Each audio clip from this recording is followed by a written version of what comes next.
Notion D2.2. Représenter graphiquement des fonctions linéaires. Première partie, fonction linéaire et droite. Soit petit f la fonction linéaire définie par f qui a x associe à x.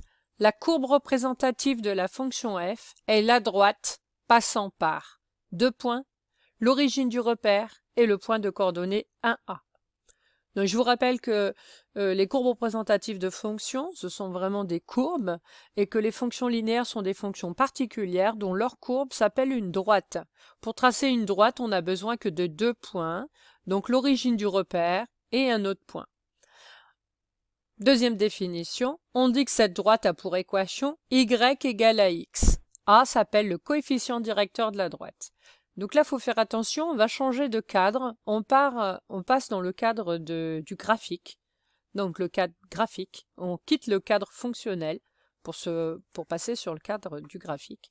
Et donc là, le petit a ne s'appelle plus le coefficient de linéarité, mais le coefficient directeur de la droite. Donc on dit que cette droite a pour équation y égale à x. Donc je vous rappelle que x est la lettre associée à l'abscisse dans les coordonnées d'un point et le y est la lettre associée à l'ordonnée d'un point. Donc c'est le lien qui me lie l'ordonnée et l'abscisse d'un point. Et donc si ça vérifie cette équation de droite, ça voudra dire que le point est dessus. Remarque, le coefficient directeur d'une droite indique son inclinaison ou sa pente. Si A est positif, la droite, elle va monter. Donc c'est entre guillemets parce que je n'ai pas une droite qui monte,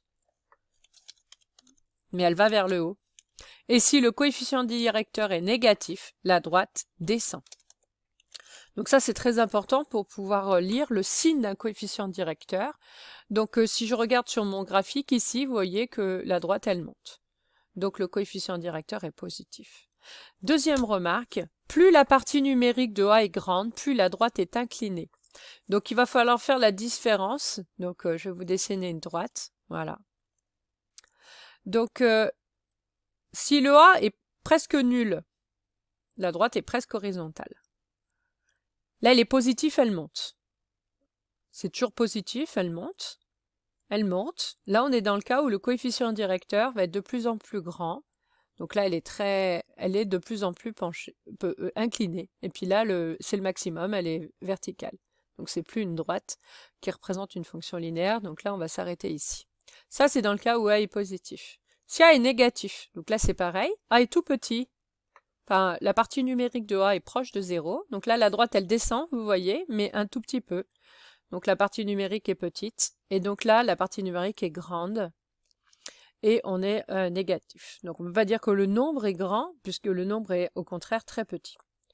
C'est la partie numérique. Donc là, il va bien falloir pas faire la différence.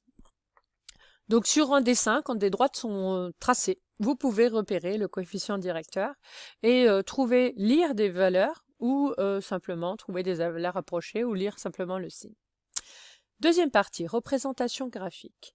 Donc là, vous avez ce cadre qui est vraiment à connaître par cœur. Donc, si on me demande de représenter graphiquement une fonction linéaire, donc faire un graphique, qu'est-ce qu'il faut que je fasse?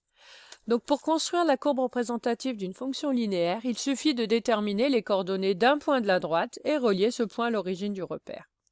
Donc, une droite, pour tracer une droite, on a dit qu'il y avait besoin de deux points. Je sais que c'est une fonction linéaire, donc la droite, elle passe obligatoirement par l'origine du repère, donc il me faut un autre point.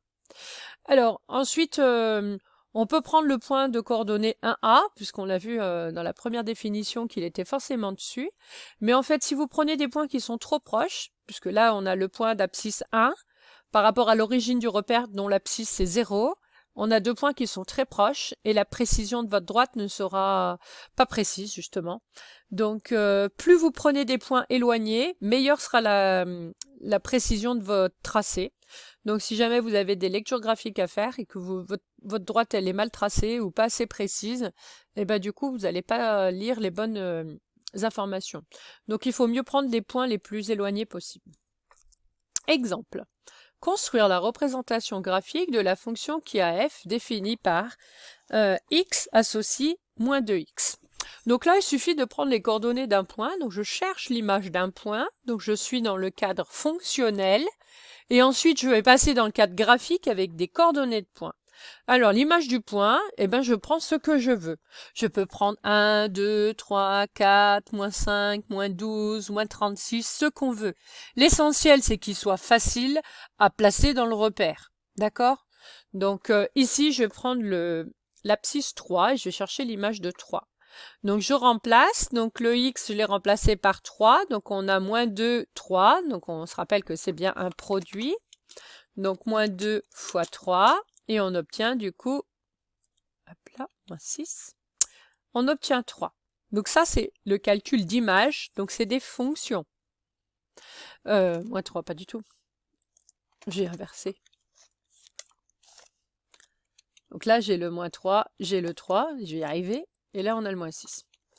Alors, maintenant, on est dans le cadre fonctionnel. Je change de cadre, je passe au cadre graphique. Le petit x, c'est une abscisse. Donc là, je le mets à la place de l'abscisse. Et l'image, c'est l'ordonnée. Voilà. Donc là, on avait fait des exercices dessus avec les fonctions. C'est très important de pouvoir passer d'une notation fonctionnelle à une notation graphique. D'accord? Donc, on change de cadre. Donc, on a ce point qui est sur la courbe de f. Donc, je le place. Donc, abscisse 3, 1, 2, 3, ordonnée 6, moins 6. Donc, je descends. Je place mon point A. J'ai l'origine. Je trace. C'est la courbe de f. Donc, je rappelle que c'est un C cursif et pas un C majuscule pour courbe. Et l'indice, c'est f pour dire que c'est la fonction f. Ne pas mélanger la courbe et la fonction. La fonction, ce n'est pas sur un graphique. C'est sa courbe qu'on présente. Donc, il faut vraiment avoir de la rigueur et ne pas tout mélanger. Maintenant, méthode pour déterminer graphiquement l'expression d'une fonction linéaire. Donc là, c'est le contraire. Vous avez la droite, il faut retrouver l'expression de la fonction.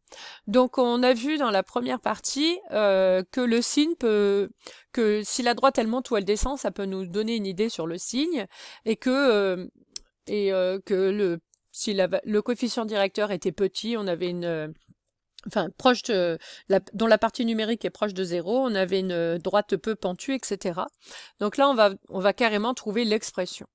Donc, premièrement, on se place sur un point quelconque de la droite, de préférence à coordonnées entières, donc à l'intersection de carreaux. Ici, on s'est placé au point A. D'accord?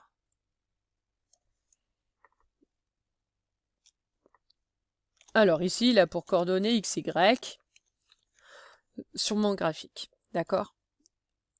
En vrai, vous avez des nombres. Hein. Alors, je me suis placée sur ce point-là. Qu'est-ce que je fais ensuite? En 2, à partir de A, on se décale une unité, suivant l'axe des abscisses. L'axe des abscisses, je vous rappelle, est orienté vers la droite. Donc, on met vers la droite. Donc, je suis là, je me décale d'une unité. Donc, ça lié en fait aux unités qui ont été dessinées sur votre repère. Donc ça peut être un carreau, ça peut être un centimètre, ça dépend tout des unités qui ont été décidées sur le repère. Je me décale d'un vers la droite parce que l'axe des abscisses est orienté vers la droite. Même si la droite, elle descend, je me décalerai toujours de 1 vers la droite. Ensuite, on est là. Qu'est-ce qu'il faut faire? On passe à la troisième étape. On regarde de combien d'unités on monte ou on descend pour retomber sur un point de l'eau à droite. Ici, vous voyez que pour retomber sur la droite, si je descends, je ne vais jamais obtenir un point de la droite, il faut que je monte. Et je compte de combien d'unités. Ici, on monte de 2. Vous voyez, la flèche verte est 2 fois plus grande que la flèche bleue. Ici, on doit monter de 2 unités pour retrouver le point B. Donc, c'est un point de la droite. Le coefficient de la droite est donc plus 2. Je suis monté, il est positif. Du coup, la fonction f, elle s'écrit la fonction qui a x associe 2x. Voilà. Deuxième exemple. Donc, cette fois-ci, j'ai une droite qui descend. Donc, on va commencer par se placer à ce point-là. Le point C. Ici, ces coordonnées, c'est x, y, hein, peu importe. Vous devez vous positionner sur des points à coordonnées, si possible, entières. Donc, à l'intersection de carreaux, c'est beaucoup plus simple à trouver, à lire. Je vais y arriver. Voilà. À partir de C, on se décale de 1 à droite. Vous voyez que là, la droite, elle descend, hein, mais on se décale quand même de 1 à droite. Donc, on se décale toujours d'une unité sur l'axe des abscisses, donc vers la droite. Ensuite, pour retomber sur la droite, je ne peux pas monter ici, je vais descendre.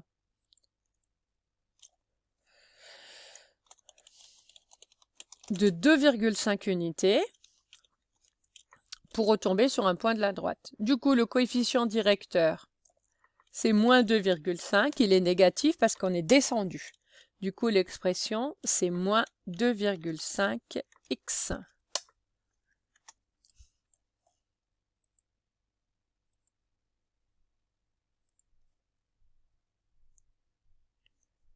Voilà. Donc, bien faire attention. Donc, je rappelle, la droite est tracée. Vous vous placez sur un point quelconque. Peu importe où vous vous placez, ça marchera. Donc, si possible, avec des coordonnées entières. Donc, vous regardez s'il y en a plusieurs ou pas sur votre droite. Ensuite, vous décalez d'un sur par rapport à l'axe des abscisses. Donc, une unité sur la droite. Et vous regardez. Si je monte, le coefficient sera positif. Et vous dites de combien vous êtes monté d'unité. Ça sera la valeur de votre coefficient directeur. Et si vous descendez, le coefficient est négatif. Et vous comptez là aussi de combien d'unités vous descendez pour retomber sur un point de la droite. Une fois que vous avez fait ça, vous n'oubliez pas donner l'expression. Alors, les phrases, là, les petites étapes, elles sont pas à écrire quand vous faites votre exercice, mais ce sont les étapes qu'il faut que vous fassiez dans votre tête ou sur le graphique. Voilà. Donc là, la méthode est terminée.